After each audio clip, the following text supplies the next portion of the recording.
mengenal Maryah Al-Qibtiyah, seorang wanita asal Mesir yang dihadiahkan oleh Muqawqis, penguasa Mesir, kepada Rasulullah Shallallahu Alaihi Wasallam tahun 7 Hijriah.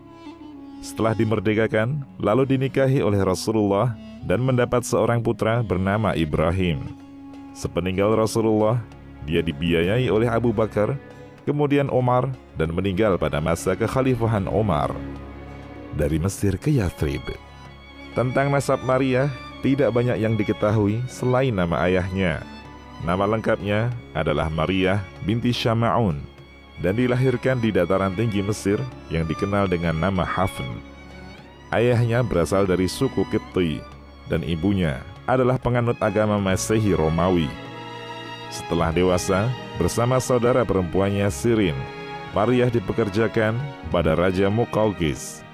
Rasulullah mengirim surat kepada Muqawqis melalui Hatib bin Abi Baltah, menyeru raja agar memeluk Islam. Raja Muqawqis menerima Hatib dengan hangat, namun dengan ramah dia menolak memeluk Islam. Justru dia mengirimkan Maryah, Sirin, dan seorang budak bernama Maburi, serta hadiah-hadiah hasil kerajinan dari Mesir untuk Rasulullah. Di tengah perjalanan, Hatib merasakan kesedihan hati Maryah karena harus meninggalkan kampung halamannya. Hatib menghibur mereka dengan menceritakan tentang Rasulullah dan Islam. Kemudian mengajak mereka memeluk Islam. Mereka pun menerima ajakan tersebut. Rasulullah telah menerima kabar penolakan Muqawqis dan hadiahnya. Dan betapa terkejutnya Rasulullah terhadap budak pemberian Muqawqis itu. Beliau mengambil Maryah untuk dirinya dan menyerahkan Sirin kepada penyairnya Hasan bin Thabit. Istri-istri Nabi yang lain sangat cemburu atas kehadiran orang Mesir yang cantik itu, sehingga Rasulullah harus menitipkan Maryah di rumah Harithah bin Nu'man yang terletak di sebelah masjid. Ibrahim bin Muhammad.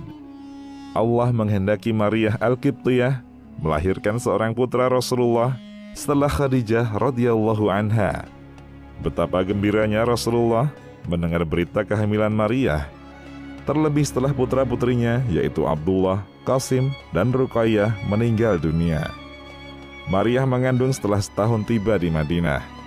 Kehamilannya membuat istri-istri Rasul cemburu karena telah beberapa tahun mereka menikah, namun tidak kunjung dikaruniai seorang anak pun. Rasulullah menjaganya dan kandungannya dengan sangat hati-hati.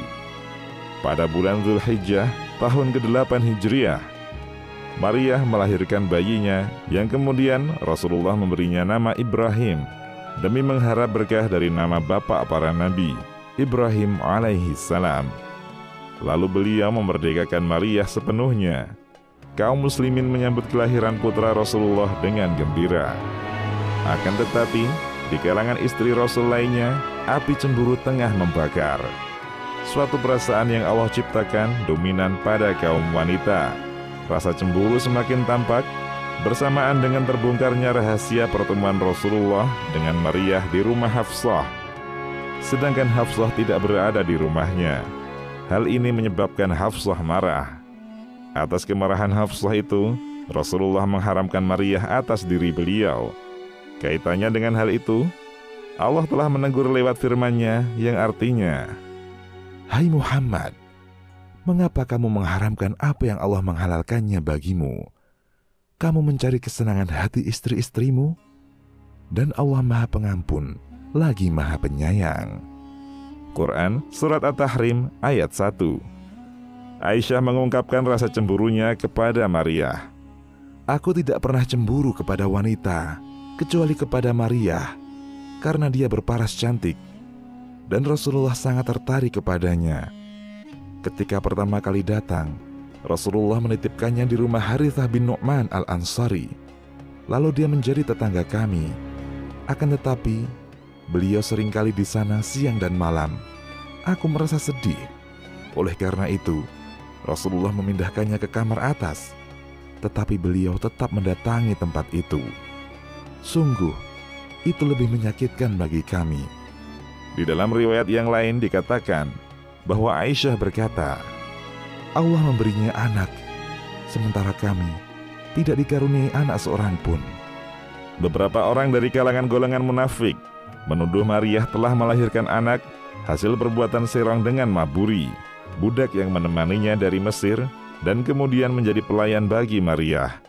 Akan tetapi, Allah membukakan kebenaran untuk diri Maryah setelah Ali radhiyallahu anhu menemui Maburi dengan pedang terhunus. Maburi menuturkan bahwa dirinya adalah laki-laki yang telah dikebiri oleh raja. Pada usianya yang ke-19 bulan, Ibrahim jatuh sakit sehingga meresahkan kedua orang tuanya. Maryah bersama Sirin senantiasa menunggui Ibrahim.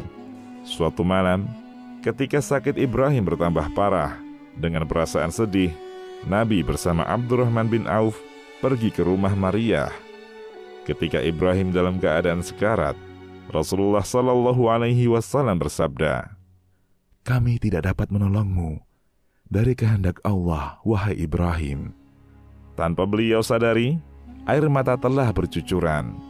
Ketika Ibrahim meninggal dunia, beliau kembali bersabda, "Wahai Ibrahim, seandainya ini bukan perintah yang hak, janji yang benar, dan masa akhir kita yang menyusuli masa awal kita, niscaya kami akan merasa sedih atas kematianmu lebih dari ini. Kami semua merasa sedih. Wahai Ibrahim, mata kami menangis, hati kami bersedih, namun kami tidak akan mengucapkan sesuatu yang menyebabkan murkanya Allah." Demikianlah keadaan Nabi ketika menghadapi kematian putranya. Walaupun tengah berada dalam kesedihan, beliau tetap berada dalam jalur yang wajar, sehingga tetap menjadi contoh bagi seluruh manusia ketika menghadapi cobaan besar. Rasulullah mengurus sendiri jenazah anaknya, kemudian beliau menguburkannya di Baqi. Saat wafatnya, setelah Rasulullah wafat, Maryah hidup menyendiri dan menunjukkan hidupnya hanya untuk beribadah kepada Allah. Dia wafat 5 tahun setelah wafatnya Rasulullah, yaitu pada tahun ke-46 Hijriah. Pada masa pemerintahan Khalifah Umar bin Khattab, Khalifah sendiri yang menyolati jenazah Maryah Al-Qibtiyah, kemudian dikebumikan di Baqi. Semoga Allah menempatkannya pada kedudukan yang mulia dan penuh berkah. Amin. Demikian, wallahu a'lam.